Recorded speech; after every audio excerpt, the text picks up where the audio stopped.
Hey guys, Bobby Gadjev here. There are many skills and techniques when it comes to selling, many closes you can learn, clever ways of dealing with objections, and a plethora of creative remarks you can throw at your prospects. But all those things are worthless if you lack knowledge in three important areas. Knowledge about yourself, knowledge about the product you're offering, and knowledge about your clients. So let's speak about them in a bit more detail and see why they're so important. So number one, know yourself. Understanding yourself is the foundation of all. It's the basis of happiness and fulfillment, the beacon of personal strength, and the core of success. Self-awareness is integral to most, if not all, areas in our lives. It heavily influences your discipline and actions, your habits and emotions. But you don't just understand yourself. You're not born with an innate understanding. It needs to be learned. So here are a few things you can do to gain a better understanding of yourself. First off, monitor your thoughts. Our thoughts give shape to our world. They form the lens through which we see everything around us. Also, every action and emotion starts as a thought. So it's easy to see the tremendous impact your mind has on your life. An out-of-control mind will give you an overwhelming, out-of-control life. By simply monitoring your mind and yourself, you gain control. Second, be present. Being present is simply being in the moment, seeing the moment for what it is and not clouding it with thoughts or labels. When you're present, you don't try to understand or analyze, you just are. You're observing and taking in the world around you in a way that's impossible through thought. It's a moment where you're not thinking about the past or the future. You're completely immersed in the now and are experiencing it fully. Being in a state of presence or mindfulness allows you to evaluate situations, actions, and people more objectively. It removes stress from your life and helps you become more centered and unreactive, something that's very important when it comes to sales. Presence also allows you to really enjoy the activity you're doing in the moment and to do it much better. Third, and this can be a pretty dangerous trap, beware your ego.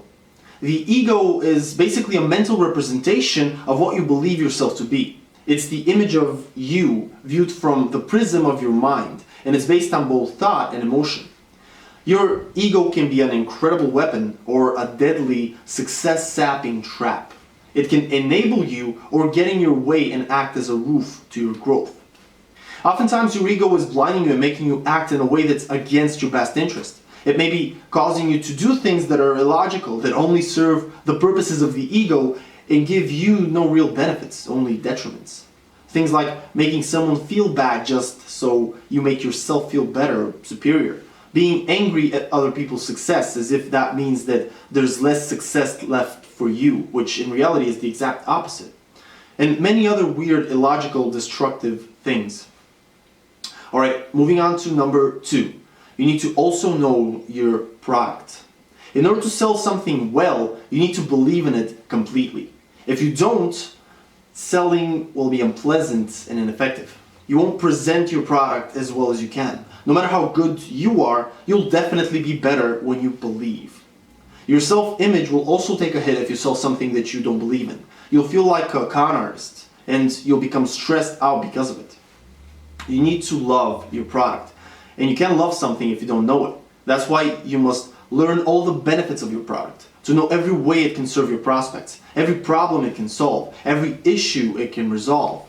You need to go all in, to get behind your product 100%, fall in love with it, be passionate about it, and believe in it completely. That's the only way you can be truly great at selling it. And last but not least, number three, know your client. Human psychology is a very deep topic, an ocean full of information. In our sales course, we cover in great detail many aspects of your prospect psychology, ways of thinking, decision making, and overall the way their minds work. But that will take tens of hours, so here I'll mention three important things that may help you better understand your client. First off, people make decisions based on the potential value of losses and gains, and not based on the actual final outcome. People's thinking is biased by an aversion to loss. They prefer to lose less rather than to win more. A person who loses $100 loses a lot more satisfaction than a person wins $100 would gain. As a result, people are much more willing to take risks in order to avert losses than to achieve gains. Second, it's extremely rare for a prospect to have a problem, to know clearly about it, and to know how to solve it. Even if they know a problem exists, most of the time they don't actually know what the impact of that problem is. They know it's there, they know it should be solved, but it's not really a priority because they never thought about what that problem really costs them. And third, people are much more open to people or ideas that are similar to them. They are much more likely to trust and like others who seem similar or familiar. The opposite is also true. People usually dislike, distrust, and fear anything that seems different. This is called the Similarity Principle, and it has an incredibly potent influence on your sales success, so you should always keep it in mind. Those are the 3 things you need to know when selling. But unfortunately, if you know only that, you won't achieve too much in sales. There are many more things you'll need if you want to be truly effective and successful and reach the top. But still, it's as good a starting point as any. So make sure you delve deep and take your time to get to know those 3 crucial things we spoke about: yourself, your product, and your clients. Get to know them intimately, and I promise you, 1 month from now, you'll be extremely grateful you did. Alright guys, until next time.